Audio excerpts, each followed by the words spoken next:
So it's stage 2. Here we are in the basement again. As you can see, we've started with the epoxy prime coat.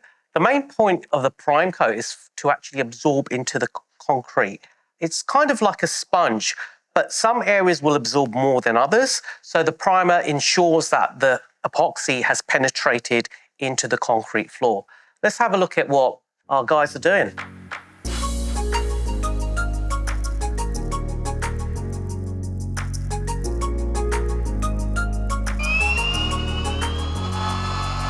And slow.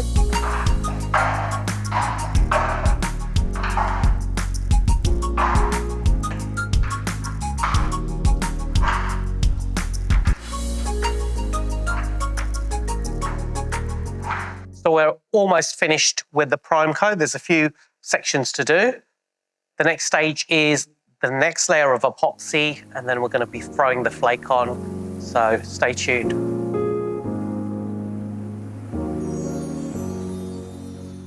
If you're looking to get a garage floor done, please submit your details in the link below. And if you're really interested in learning how we install our floors, then why not consider our 3-day Learn with London Linings workshop, in which I will personally show you how we install our floors in a real working environment. Drop your details below and I'll be in touch. I'll catch you later.